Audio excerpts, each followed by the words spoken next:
नमस्कार।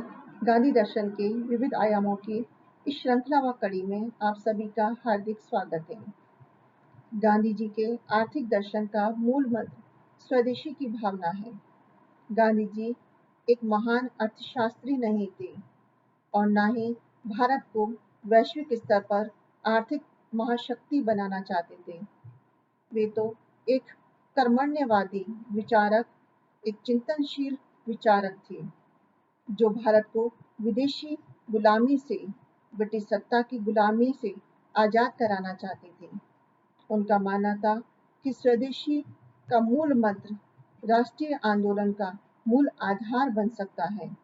स्वदेशी की भावना का तात्पर्य है दूर न जाकर समीपवर्ती प्रदेश के उपयोग व सेवा की भावना, अर्थात प्रत्येक व्यक्ति को आत्मनिर्भर होना चाहिए, स्वावलंबी होना चाहिए। हमें अपने देश में उत्पादित वस्तुओं व सेवाओं का उपभोग करना चाहिए। गांधी जी का मानना था कि भारत में यदि विदेशी वस्तुओं का आगमन नहीं होता तो निस्संदेह भारत के कुटीर उद्योगों का पतन नहीं होता, भारत में गरीबी, बेरोजगारी व निर्धनता नहीं होती, भारतीय अर्थव्यवस्था जिस दीनहीन स्थिति में है वह नहीं होती।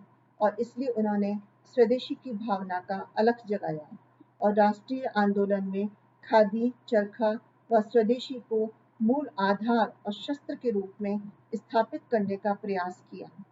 गांधी जी की राजनीतिक स्वदेशी की भावना का आधार था कि हमारी स्थानीय संस्थाओं को सशक्त व मजबूत बनाया जाए, हमारी ग्रामीण स्थानीय संरचनाओं को स्वावलंबी व आत्मनिर्भर बनाया जाए, तो निस्संदेह समाज व राष्ट्र का तीव्र गति से आर्थिक विकास होगा। गांधी जी का मानना था कि वर्ण व जाति का विशाल संगठन समाज में न केवल धार्मिक आवश्यकताओं की संपूर्ति में सहायक होता है, अपितु राजनीतिक अत्याचारों और प्रहारों का विरोध करने की एक सशक्त शक्ति के रूप में भी स्थापित किया जाता है। अर्थात वर्ण और जातिगत संगठन अपनी सशक्त शक्ति का प्रयोग करके राजनीतिक प्रहारों से और अत्याचारों से स्वयं को मुक्त करा सकते हैं। गांधी जी ने कहा कि यदि ग्रामीण संस्थाएं अपनी इस सशक्त शक्ति को विस्मृत नहीं करती तो निस्संदेह भारत में आर्थिक व्यवस्था की स्थिति इतनी दयनीय नहीं होती। राजनीतिक व आर्थिक दृष्टि से यदि भारत को सशक्त और मजबूत बनाना है तो ग्रामीण संरचनाओं को अपनी शक्ति को पहचानना होगा, ग्रामीण इकाइयों को सशक्त और मजबूत बनाना होगा।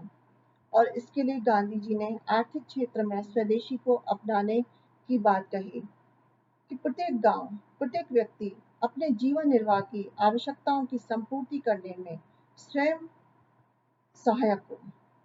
समाज और राष्ट्र एक ऐसा वातावरण तैयार करें जिससे प्रत्येक व्यक्ति को अपने विकास का समुचित अवसर प्राप्त हो।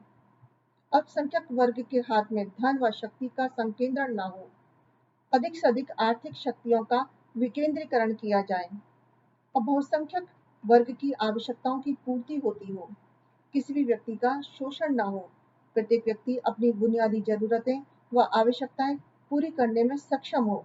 और ये तभी संभव है जब हम स्वयं आत्मनिर्भर हों, आत्मनिर्भर बनने के लिए प्रयासरत हों। प्रत्येक व्यक्ति को न केवल स्वयं आत्मनिर्भर बनने का प्रयास करना चाहिए बल्कि अपने बेरोजगार पड़ोसी को ढूंढकर उसकी आवश्यकताओं को पहचान कर उसे भी सक्षम बनाने का प्रयास करना चाहिए। गीता में कहा गया है, महाजनो येन गतयः सपन्ता, अर्थात सामान्य व्यक्ति श्रेष्ठ जनों का अनुसरण करते हैं। इसलिए यदि समाज के विचारवान व्यक्ति, सक्षम व्यक्ति जो संपन्न हैं, जो योग्य हैं, सक्षम हैं, आर्थिक दृष्टि से सक्षम हैं, वे यदि स्वदेशी की भावना को अपनाएंगे तो निस्संदेह सामान्य व्यक्ति भी उनका अनुसरण करेंगे। इस आधार पर गांधी जी का ये मानना था कि आर्थिक संकेंद्रण की अपेक्षा आर्थिक शक्तियों का अधिकाधिक विकेंद्रीकरण किया जाना चाहिए। गरीबी, बेरोजगारी को दूर करने के लिए समाज में निसंदेह स्वदेशी की भावना का अलख जगाना चाहिए। गांधी जी के राष्ट्रीय आंदोलन का मूल आधार ही खादी व चरखा का प्रयोग व स्वदेशी की भावना थी। गांधी जी का आर्थिक दर्शन एक ऐसी अर्थव्यवस्था की स्थापना का पक्षधर है जो समाज में आर्थिक समानता को प्रोत्साहित करता हो, मशीनीकरण व औद्योगिकरण का विरोधी हो, जिसमें खादी व चरखे के प्रयोग के द्वारा ग्रामीण इकाइयों को, स्थानीय संस्थाओं को सशक्त व मजबूत बनाया जाए, प्रत्येक व्यक्ति को आत्मनिर्भर व कुशल बनाया जाए। धन्यवाद।